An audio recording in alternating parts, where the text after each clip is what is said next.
Hi, this is Robin reporting in with reflections and headlines and feedback from the 2014 TLD Summit. So first of all, no reflections can start without first a big thank you to each of you.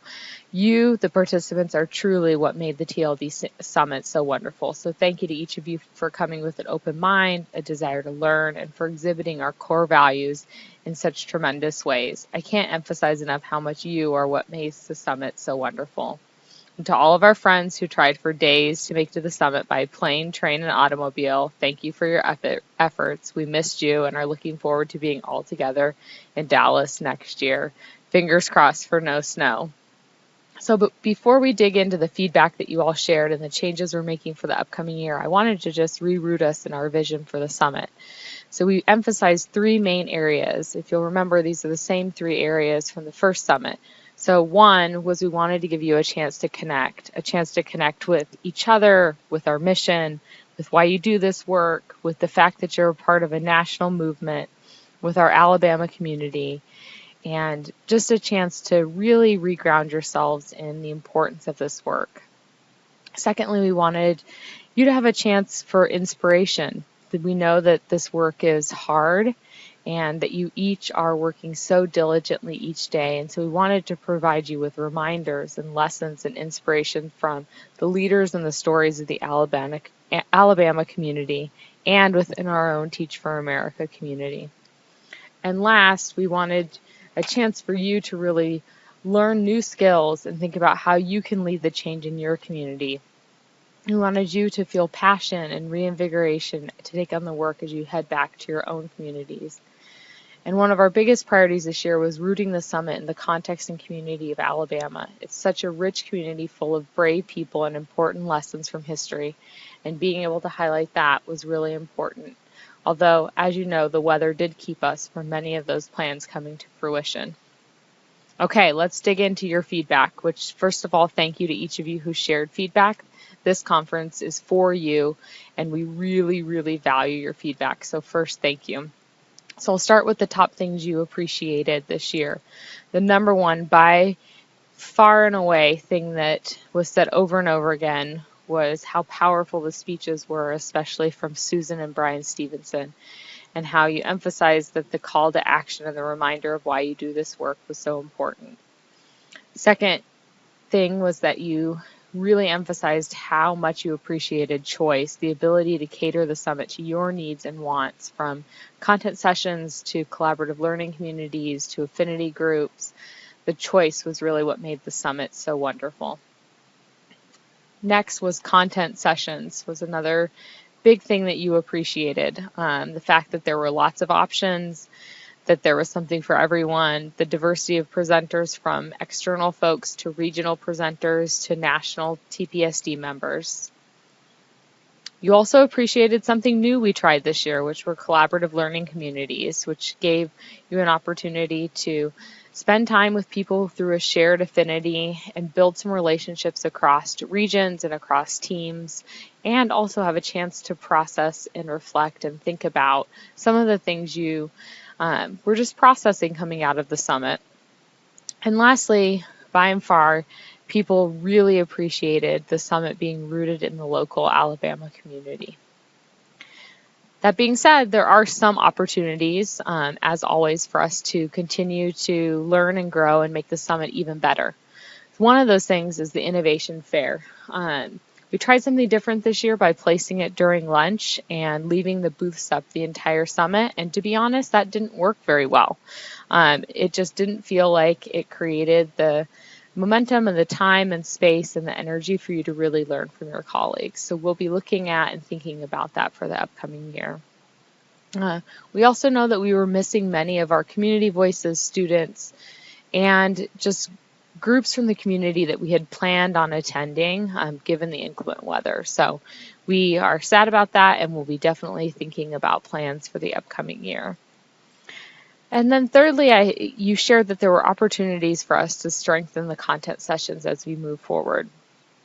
Both thinking about how we can ensure that you have the information to really make the right choices for yourself. So ensuring that session descriptions are really strong, that you have all the information about sessions. And then you also shared just the reflection that it would be great to work to make content sessions less talk heavy and more focused on you working and building skills. So we've heard that feedback and we'll be working to implement that in the future. Okay, so those are just some of our top headline thoughts. We've read every piece of feedback that you sent along and have followed up with many of you. And again, just appreciate all the feedback that you've given. And I would welcome any other thoughts or feedback that you have. Please send those my way. So what are we thinking for 2015? So first of all, if you haven't heard, we're headed to Dallas, Texas in 2015 for the summit, which we're very excited about, and we're crossing our fingers for no snow. Did I mention that caused some problems? And here are some of the questions we're focused on figuring out in the upcoming year. One big question that we're thinking about is how can we get even more of you involved in the planning of the summit? You are the user and your perspective is so valuable, so please keep your eyes peeled for ways where you can get involved in the upcoming year. Secondly, we're thinking about how do we ensure that the summit is an experience that has a lasting impact on our everyday work. We don't want this to be a mountaintop experience, but we want this to really lead to lasting change, and so we're working and thinking about things to implement given that. Next, we're thinking about how can we effectively plan the summit to help the skills and knowledge from content sessions transfer to your work. So we're thinking about new ways to run content sessions and new things to pilot in the upcoming year as we focus on that question. Next, we're thinking about how can we help relationships and community built at the summer thrive as we go back to our regions and our work. Next, we're thinking about how do we build in the time and space that we need for reflection and making meaning of all the big questions that I know each of us is grappling with in our work.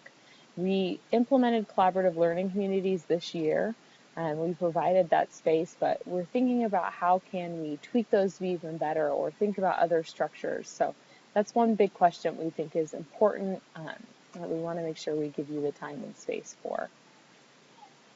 So we're listening to your feedback here, just a small glimpse into some of the changes that we're making for the upcoming year. We are planning to definitely continue to include moments of inspiration and speeches that give you a chance to be reinvigorated for the work moving forward. We heard you loud and clear there, and we will make sure that that is a continued presence at the summit. Choice, choice, choice. Everyone who is an adult, myself included, appreciates the ability to choose, and we will continue that as a key feature in the summit moving forward. We will have more and new innovative ideas related to content sessions. For example, we're thinking about piloting a track where you could choose that all of your content sessions would be on the same topic, led by the same presenter, to go really deep into one specific area. For example, maybe you want to dig deeper into culturally responsive teaching. So we're thinking about piloting that as an idea that you could dig into that over the course of the summit and go really deep. We've got other ideas, but that's just one to get you thinking, and we'd love to hear if you have other ideas there as well. We're also going to work to provide better options for people with dietary restrictions. We completely fell short here this year, and we're working to make changes to ensure that we learn and grow for this in the upcoming year.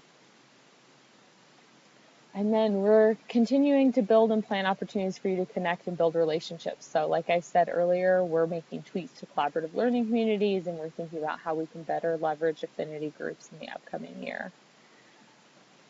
We're also planning to think about some structures to put you in the spotlight. We feel like we have so much to learn from each of you, and that in the upcoming summit we want to think about structures we could put in place to better highlight the work that each of you is doing in your regions each day.